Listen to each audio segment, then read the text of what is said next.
Hello everybody, thanks for tuning in.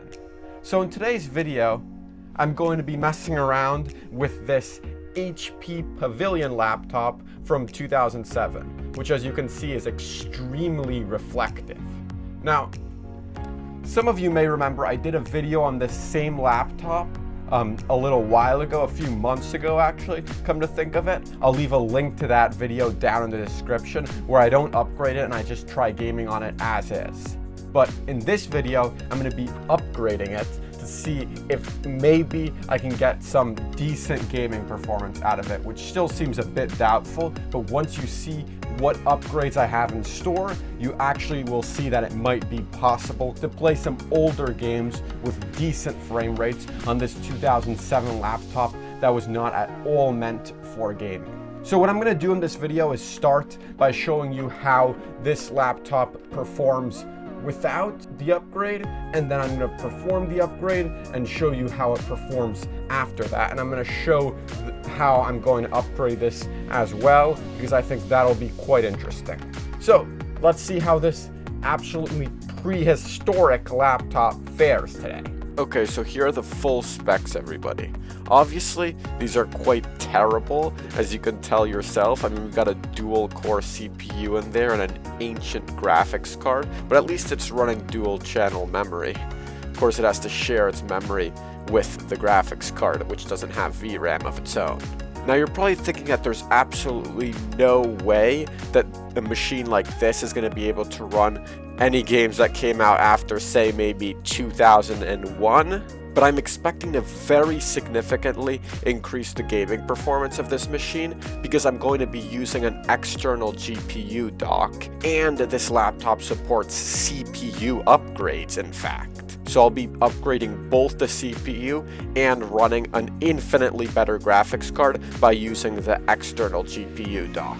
More details on those parts will come in a bit, but first I need to show you how badly this laptop currently runs. So first of all, I just wanted to apologize for the external recording. The only reason I'm doing this is because I don't have a capture card yet, and I don't want to put any extra strain on the already pathetically weak graphics card by recording anything internally.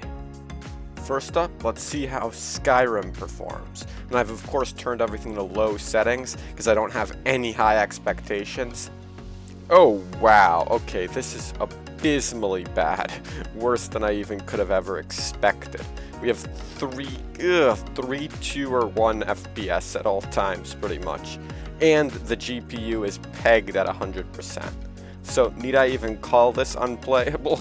We've seen enough, I think. Let's go on to the next title. Here we have next up Fallout New Vegas. Everything is once again set to low. Let's see how it performs though. Okay, here guys, we're in game Fallout New Vegas and we're getting about 11 FPS. Okay, so much better than Skyrim, which surprises me. We're getting like 5 to 10 times the frames we were getting on Skyrim.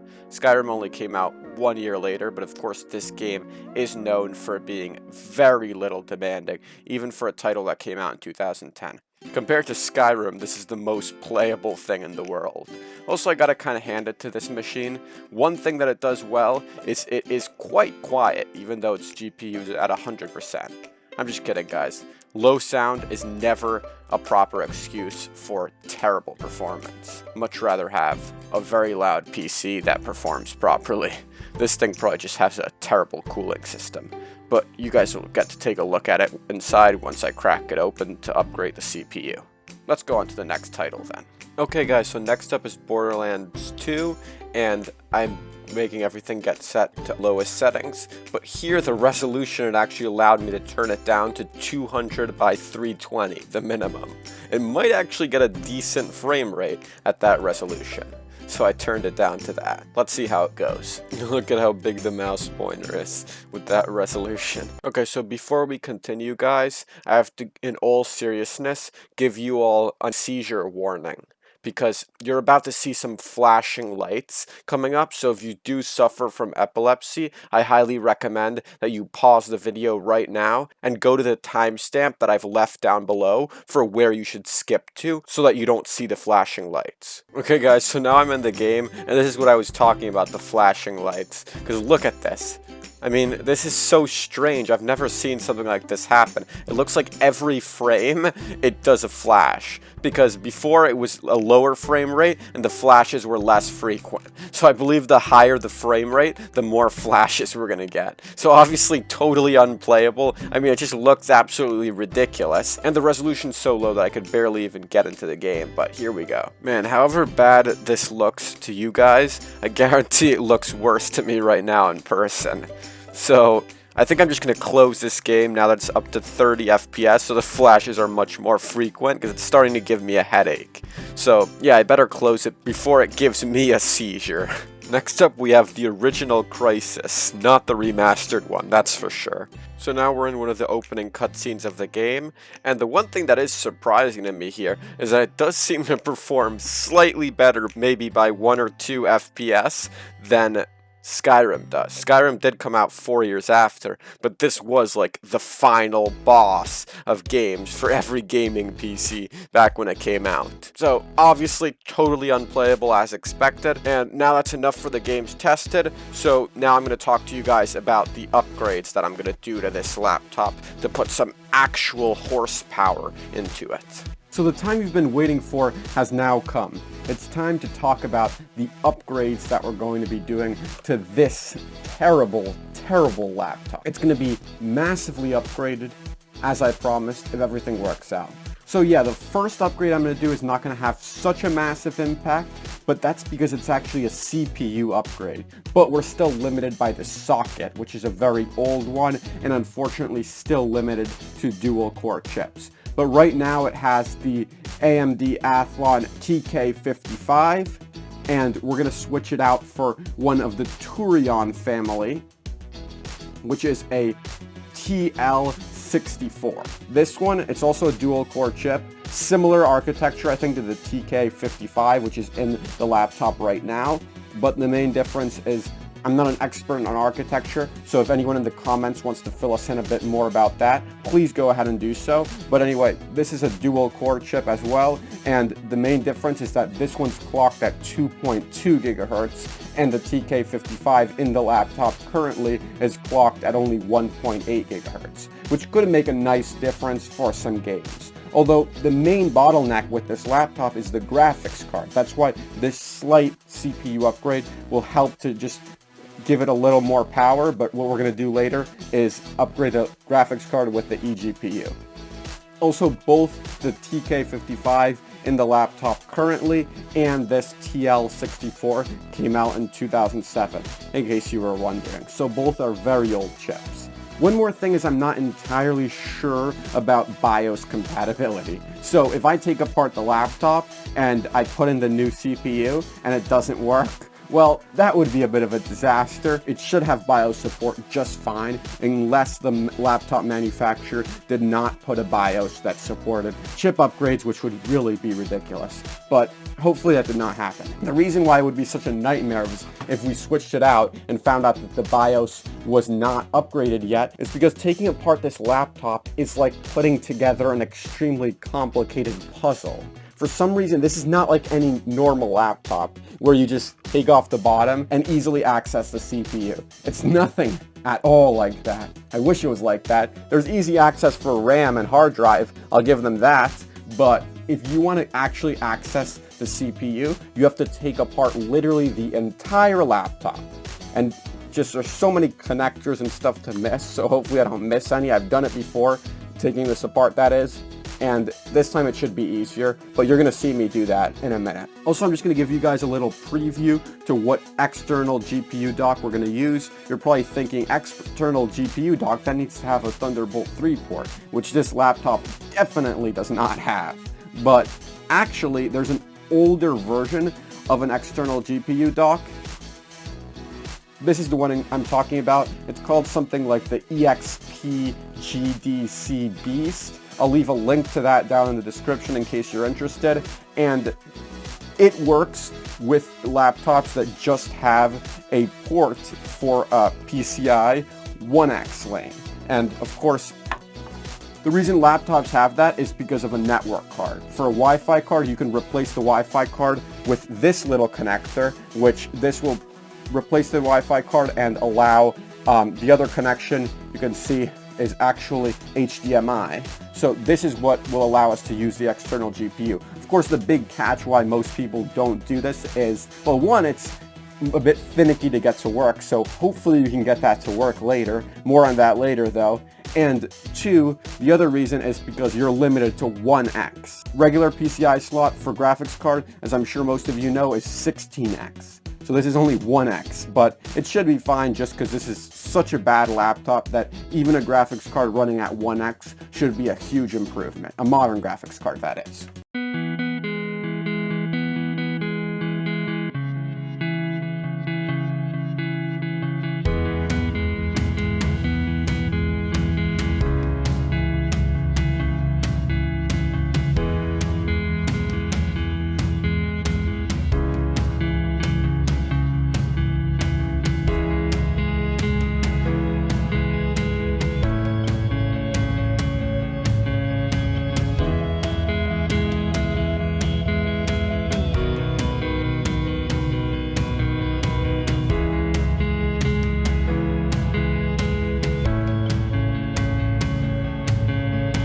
Alright guys, so I've taken apart the whole laptop, and that was definitely a lot easier than it was the first time, and also definitely less nerve-wracking. Now is going to be the easy part after all that, just removing the CPU itself and putting in the new one. Actually my first time swapping out a laptop CPU, because most laptops don't even have swappable CPUs, as most of you probably know.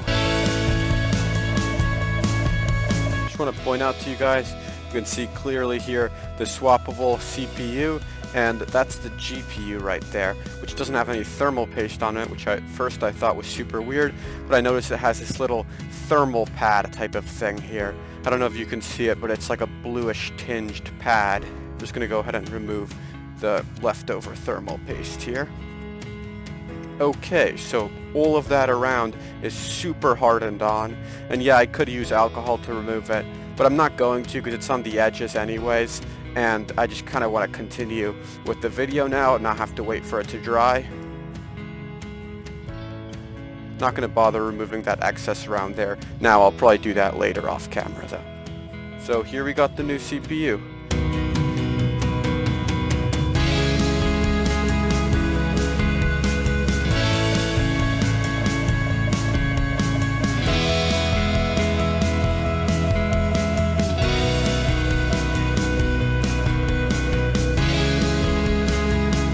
Well guys, now as you can see, the laptop is fully reassembled and ready to go with the new CPU, which is only going to be a little bit faster, but that little bit can make a difference when it comes to such an old, decrepit laptop.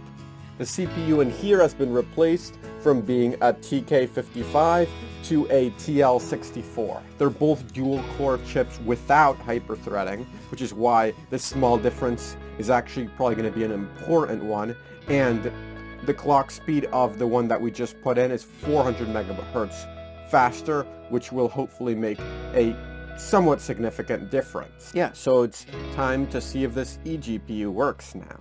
So this eGPU dock I got on eBay for about $41, I believe, and it's a bit dodgy, but people have definitely had experiences with it working. I've heard a lot about that, but I've also heard a lot about it not working. So we'll see. The main concern I have is that I've heard a bit about people, especially people with HP laptops, finding that HP put some kind of software lock preventing them from using the PCI port that was meant for the Wi-Fi card that we intend to use for the eGPU. The manufacturer prevents it from being used for anything other than its intended purpose. So hopefully either HP didn't do that with this specific model, maybe they hadn't started doing that yet, or if it's not that, hopefully we can bypass that, because there are apparently ways to do that, but either way, this thing might be a bit finicky to get working. Now the moment you've been waiting for. The graphics card that we're going to be using for this laptop is, drum roll please, editor. The editor's me, by the way. I don't have an editor. But the card is the GT1030. Yes, you're probably thinking, well, this is a pathetically weak card nowadays that people make fun of, along with the GT 710. But here's the thing.